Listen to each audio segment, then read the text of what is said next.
Escandre Hot Spotlight.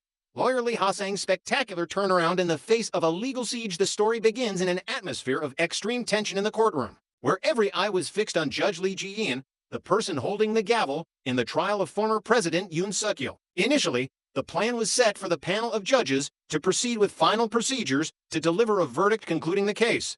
But an unexpected variable regarding time arose, forcing a change in all intentions. Judge Lee Ji-in announced that because there was insufficient time to thoroughly review every complex aspect, the court decided to postpone the sentencing and conclusion of arguments to January 13th. This delaying move immediately created a silence filled with speculation, indicating the severity and the massive volume of records the court must weigh, rather than rushing to a conclusion. In that stifling context of waiting, on the 9th, Yoon Suk-yeol's legal team executed a bold strategic move under the leadership of Lawyer Lee Ha-Sang. Lawyer Lee Ha-Sang did not choose the usual passive defense method, but instead launched a powerful counterattack, demanding the court completely dismiss the indictment. He argued that this prosecution was wrong from the start in terms of both legality and the nature of the issue. The first highlight in Lee Ha-Sang's argument revolved around the accusation concerning the military entering the National Election Commission under the order of President Yoon Suk-yeol. The prosecution and the special counsel had labeled this action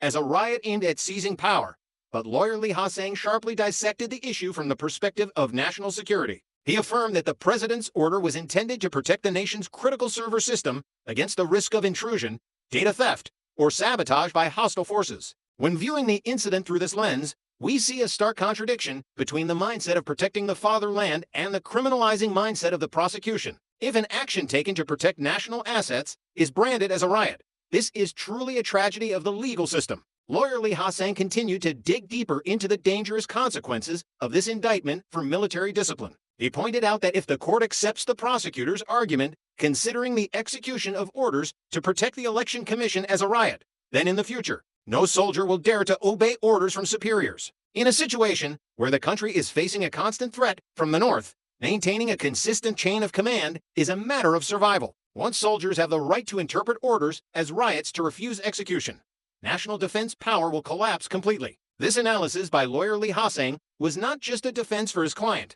but also a stern warning about the safety of the national security structure if the judiciary interferes crudely with military command authority. To reinforce the argument regarding presidential power, Lawyer Lee Ha-Sang presented an extremely convincing international precedent involving former U.S. President Donald Trump and Venezuelan President Nicolas Maduro. He recalled the event where Donald Trump ordered the arrest of Maduro, even though Maduro's legal status at that time was still controversial. The core issue the lawyer wanted to emphasize here was not the legitimacy of Maduro, but the nature of Donald Trump's power when making that decision. That is considered a governing act of state belonging to the supreme authority of the head of the executive branch to protect national interests. Such high-level political decisions do not fall within the scope of judgment of ordinary criminal courts. This comparison was an incredibly smart move, helping to elevate Yoon Suk-yeol's case out of the framework of a domestic criminal case and placing it into the broader context of international law regarding immunity and the governing rights of heads of state.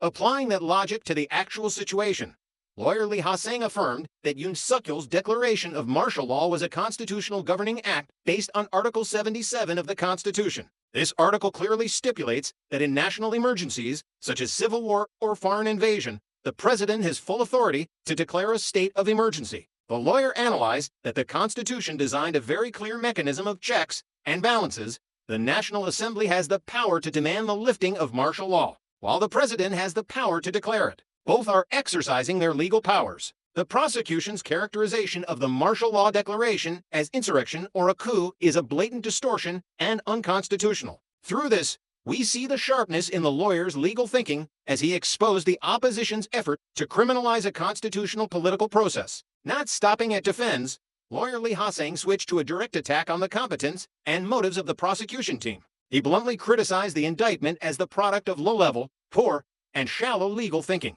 According to him, the prosecutors could not build an independent argument themselves, but merely copy the political rhetoric of the Democratic Party. He pointed out that the opposition has always sought to pressure for the execution of Yoon Suk-yeol, and this indictment is essentially the legalization of those political demands under the guise of law. This analysis shows that Lawyer Lee Ha-Sang is intent on unmasking the fake neutrality of the investigation agency and exposing the nature of the case as a political purge. An interesting detail mentioned was the reaction of the special counsel's side to the live broadcast of the trial. Lawyer Lee Ha-Sang revealed that the special counsel is feeling regret for agreeing to the public broadcast. The reason is that their weak arguments are being laid bare before the public, while the reasoning of the defense team has become clearer and more convincing than ever. This demonstrates the power of transparency. When people have the opportunity to watch and evaluate directly, they will recognize where the truth lies. Public sentiment is gradually shifting as they witness the awkwardness of the accusers in the face of the lawyers' sharp counter-arguments. Returning to the issue of the Election Commission, Lawyer Lee Ha-Sang once again emphasized the defensive nature of the military action. The order given was very clear: to ensure the safety of facilities and server data. There was no indication of looting or destruction by the military. Attaching the charge of riot to soldiers who were performing the duty of protecting national assets is a heavy insult to the honor of the armed forces and the police. Lawyer Lee Ha-Sang pushed the emotion of the trial to a climax when he called this accusation a humiliation to all public servants dedicated to serving the country. Thereby, he skillfully turned Yoon Suk-yeol's personal case into a struggle to protect the honor of the entire public authority system. In the conclusion of his defense, Lawyer Lee Ha-Sang made a shocking assertion, suggesting that it is the prosecutors who are the ones committing insurrection. He argued that the president is the person directly elected by the people to hold supreme executive power and is responsible before history and the voters. The fact that a group of unelected prosecutors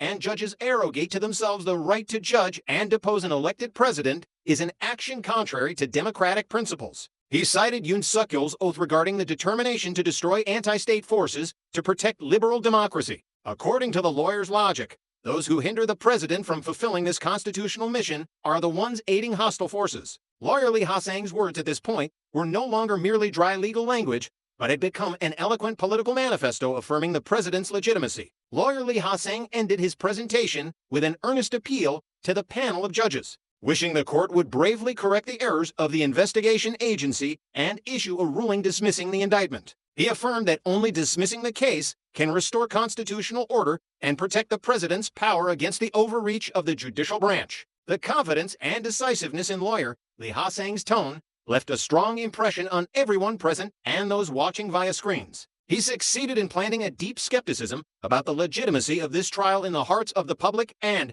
perhaps, the panel of judges as well. Based on the sharp arguments of Lawyer Lee Ha-Sang and the court's postponement of the verdict to January 13th, I predict that the coming days will witness a major fluctuation in the viewpoint of the panel of judges. The fact that Judge Lee Ji-yeon needs more time shows she is weighing very carefully the concept of governing act that the defense lawyer raised. There is a high possibility that the court will not dare to issue a hasty guilty verdict, but will require the prosecution to explain more clearly the boundary between presidential power and criminal offenses. Furthermore, the public reaction after watching the live broadcast will create huge pressure on the special counsel's side, forcing them to change tactics or even withdraw some weak accusations. However, the opposition will certainly not sit still.